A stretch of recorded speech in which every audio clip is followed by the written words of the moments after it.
오늘은 우리가 방금 읽으셨던 베드로전서 3장 13절에서 22절까지의 말씀으로 선한 양심을 가져야 한다라는 제목으로 함께 말씀을 나누려고 합니다.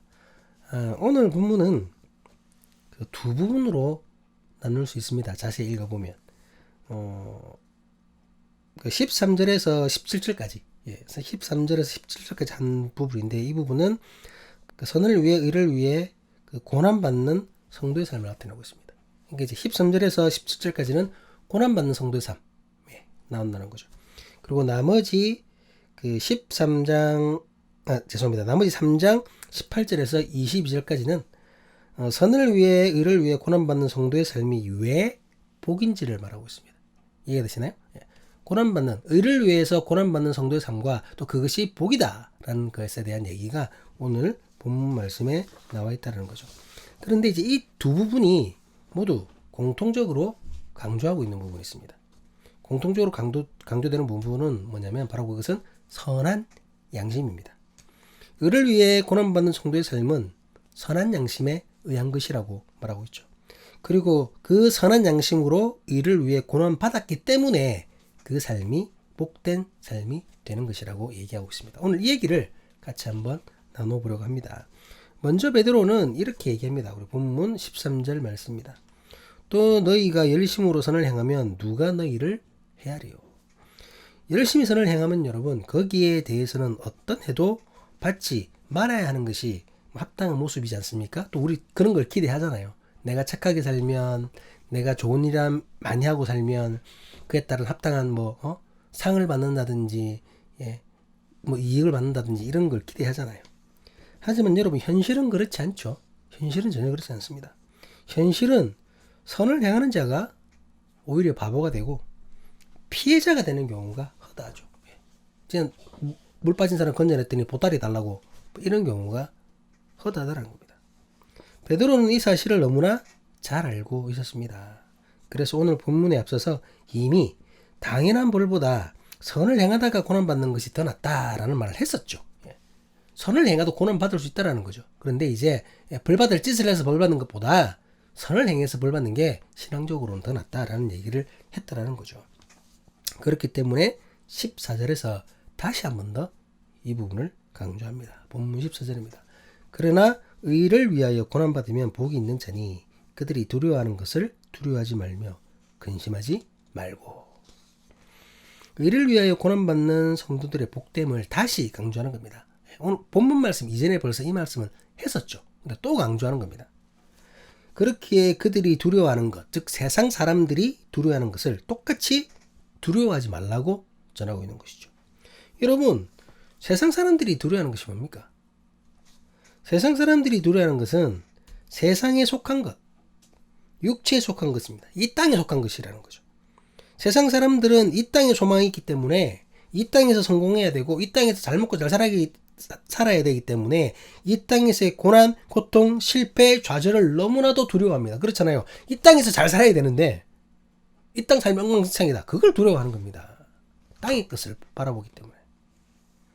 하지만 믿는 자의 소망은 어디 있습니까, 여러분? 믿는 자의 소망은 하늘에 있습니다.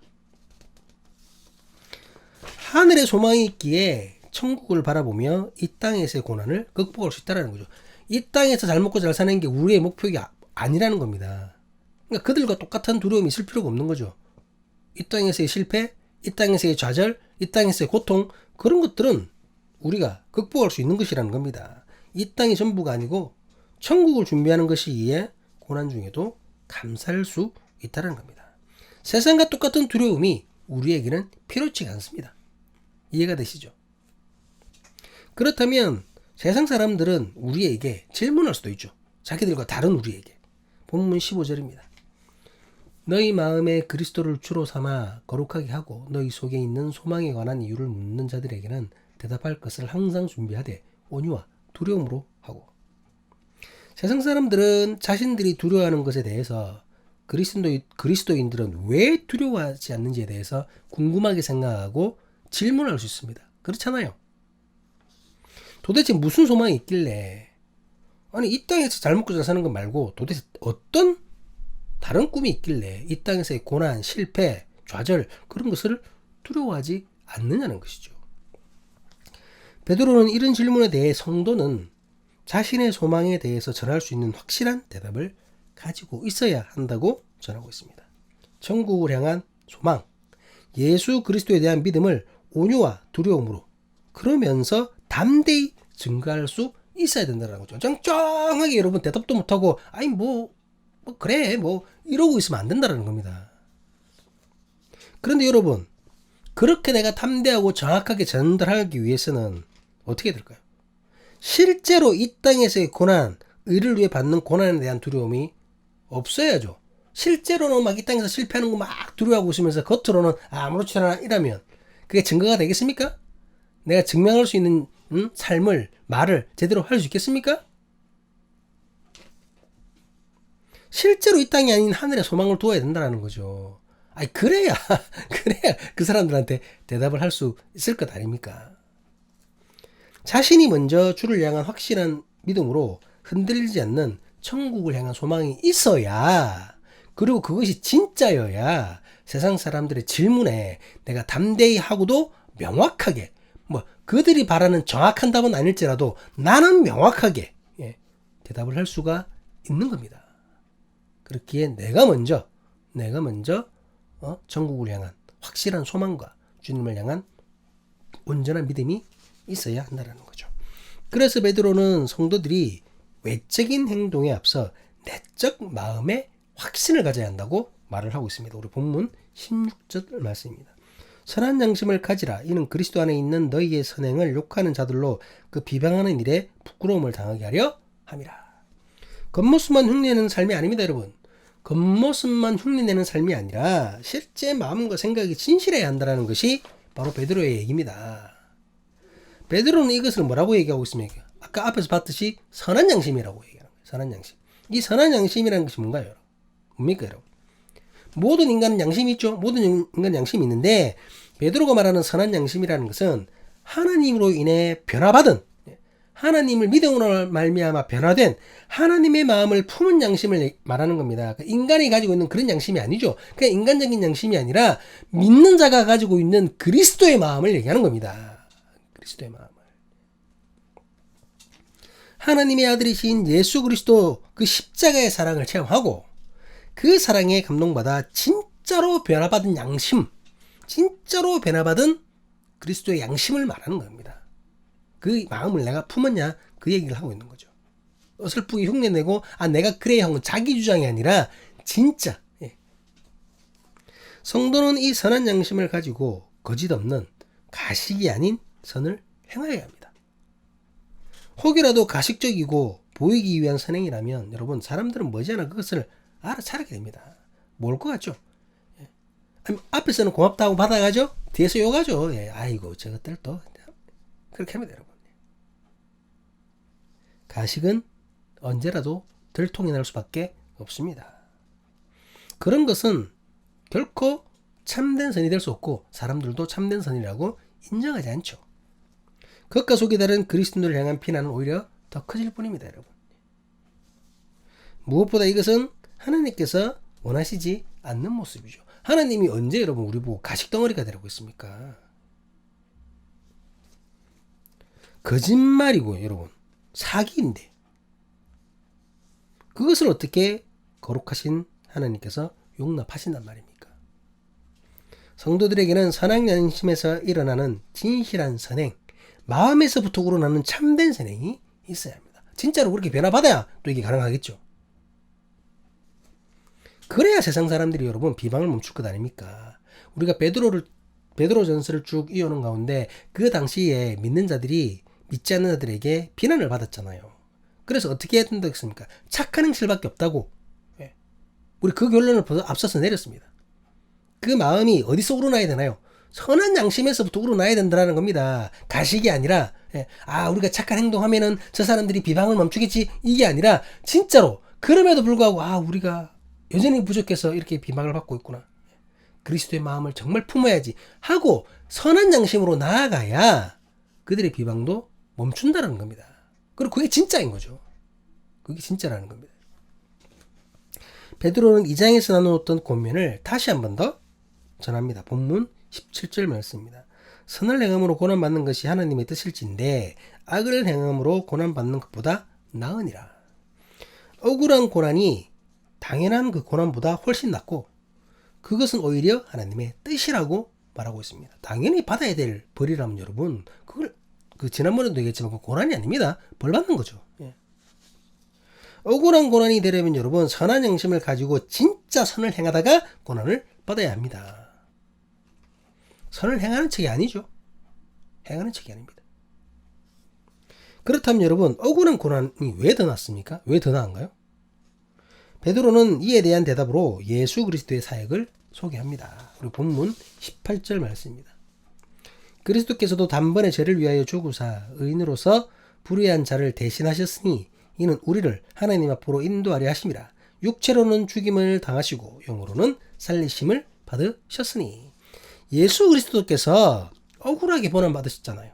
우리 주님이 여러분 누구보다도 더 억울하게 고난을 받으셨습니다.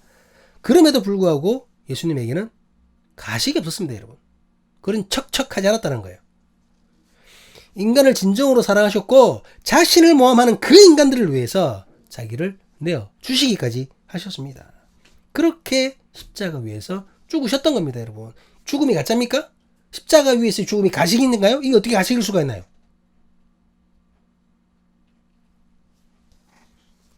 하지만 여러분, 이 죽음은 실패도 패배도 아니었습니다. 오히려 억울함 중에서도 자신의 사명을 잘 감당하신 주님의 놀라운 승리입니다, 여러분. 거부하지 않으셨잖아요. 두렵고 떨려도 포기하지 않으셨습니다. 아버지의 명령을 그대로 따르셨습니다. 주님은 자신과 같이 의를 행하는 자들을 찾으시고 불의한 자들을 버리실 것이라고 말씀하셨습니다. 의를 행하는 자들로 하여금 하나님 앞에 설 수 있도록 인도하신다고 말씀하셨습니다. 비록 고난 속에서 육체는 죽임을 당할 수 있지만, 육체는 고통을 당할 수 있지만 그 영혼의 풍성함은 주님의 살리심으로 우리와 온전히 우리에게 이루어질 것이라는 겁니다. 그리고 결국은 예수님처럼 육체의 부활이 이루어지는 것입니다. 이어서 등장하는 19절, 20절은 베드로전서에서도 가장 난해한 말씀 중에 하나입니다. 본문 19절, 20절 말씀입니다. 그가 또한 영으로 가서 옥에 있는 영들에게 선포하시니라. 그들은 전에 노아의 날 방주를 준비할 동안 하나님이 오래 참고 기다리실 때에 복종하지 아니하던 자들이라. 방주에서 물로 말미암아 구원을 얻는 자가 몇 명뿐이니 겨우 8명이라. 이 말씀 때문에 여러분, 이 말씀 때문에 뭐 연옥 얘기도 나오고 캐톨릭에서는 그 예수께서 노아 시대에 죽었던 영혼들을 찾아가 가지고 선포하셨다. 그리고 두 번째 기회를 줬다. 뭐 이렇게 주장을 하기도 하죠. 예. 하지만 여러분 성경에서는 이미 죽은 자들의 두 번째 기회에 관한 말씀은 찾을 수 없습니다, 여러분. 이 말씀을 그 말씀이라고 볼 확실한 근거는 없다는 거죠. 오히려 그들을 향해 승리의 선포를 하는 것으로 보는 것이 맞는 것 같습니다. 방주는 두 번째 기회가 아닙니다, 여러분. 방주는 두 번째 기회가 아니라 그들에게 기회를 주시고 오래도록 참으시는 하나님의 오래 참으심으로 봐야 되는 거죠. 120년을 참으셨잖아요. 노아가 120년이라는 긴 시간 동안 방주를 만들면서 사람들에게 뭘 했습니까, 여러분? 하나님의 심판을 내렸습니다. 그 배 타라고 했잖아요. 120년 동안. 그 기간을 참으신 그 오랜 기다림 속에서도 끝내 그 하나님의 참으심과 기다리심을 여러분 그 받아들이지 않았던 그 사람들에 대한 하나님의 승리의 선포라는 거죠. 이렇듯 홍수, 즉 노아, 그 물은 노아 가족에게는 구원의 표와도 같은 것이었습니다. 그리고 본문 21절 말씀입니다. 물은 예수 그리스도께서 부활하심으로 말미암아 이제 너희를 구원하는 표니 곧 세례라. 이는 육체에 더러운 것을 제하여 버림이 아니요 하나님을 향한 선한 양심의 강군이라. 베드로는 노아 홍수의 물을 세례와 연결시킵니다. 침례, 세례와 연결시켰죠.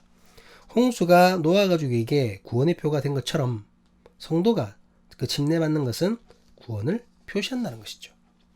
하지만 이는 침례, 세례 그것 자체가 구원을 이루는 필수 조건임을 말하는 것이 아닙니다. 침례를 꼭 받아야 구원받고 뭐 그게 아니라는 거예요. 내가 침례 안 받았으면 구원받은 게 아니야. 그게 아니라는 겁니다. 침례를 받기 위해서는 주님을 향한 진실한 고백이 있어야 합니다. 마음으로 받아들이고 입술로 고백을 하여야죠. 그리고 앞으로 주님처럼 살겠다고 다짐하고 노력하는 겁니다. 베드로는 이것을 하나님을 향한 선한 양심의 간구라고 말하고 있는 것입니다. 그러니까 침례를 받음으로 내가 다짐을 시작하는 거죠. 그리고 다짐하고 노력하고 그렇게 될 수 있게 해달라고 간구하는 것, 이것이 바로 선한 양심이라는 겁니다. 그 간구를 선한 양심의 간구라고 이해한 것입니다. 베드로는 이제 18절에서 언급했던 예수 그리스도의 사역의 완성을 이렇게 이야기합니다. 본문 22절 말씀입니다. 그런 하늘에 오르사 하나님 우편에 계시니 선사들과 권세들과 능력들이 그에게 복종하느니라. 억울하게 고난받으시고 죽임을 당하셨지만 예수님은 이내 사흘 만에 부활하셨습니다. 부활하신 주님은 하늘로 승천하셨습니다. 베드로 전서를 기록하고 있는 이 베드로는 이 일을 직접 목격한 목격자입니다. 예수님의 죽으심도 직접 받고 예수님의 살아나심도 직접 받고 예수님의 승천도 직접 받습니다. 그 사람이 베드로예요. 하늘에 오르신 예수님은 하나님 우편에 계시고 모든 영적 존재들을 향한 그 주권자로 그들을 복종케 하십니다. 모든 만물의 주인이 되셨습니다. 그 예수님께서 우리가 고난 속에서도 선을 행하기를 원하신다는 것이죠. 예수께서 그러셨던 것처럼 선한 양심을 가지고 가식 없이 진정으로 사랑하고 용서하고 당신의 길을 따르기를 원하시는 것입니다.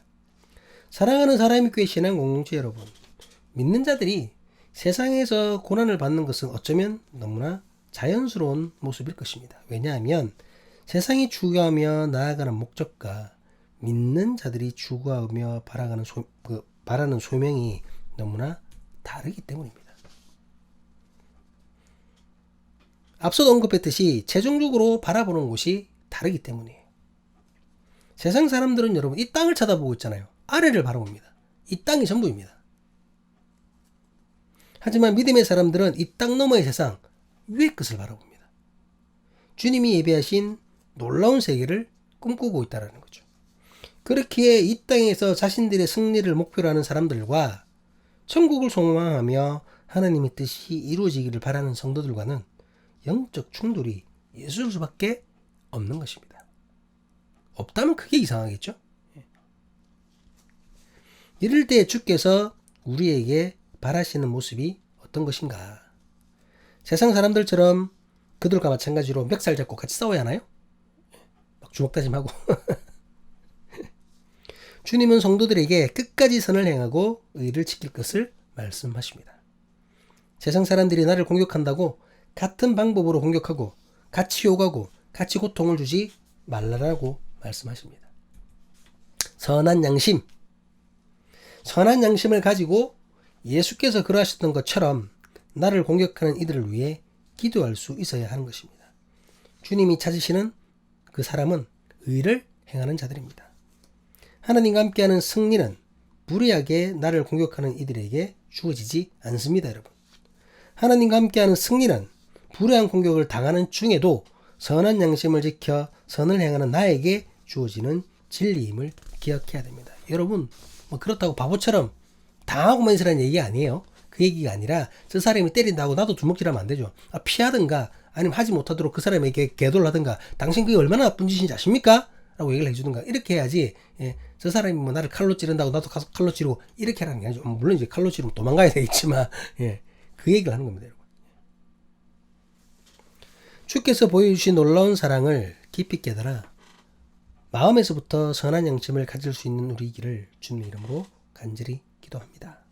우리 삶, 우리 생각, 우리의 모든 것이 선하신 주님을 닮을 수 있기를 간절히 기도합니다. 주님처럼 고난받아도 주님처럼 이겨내고 주님처럼 승리해서 주님처럼 부활하는 진정한 믿음의 사람, 하나님의 사람, 선한 양심을 품은 주님의 사람이 될 수 있기를 참되고 선하신 예수 그리스도의 이름으로 간절히 간구합니다. 기도하시겠습니다. 아멘, 아멘, 아멘.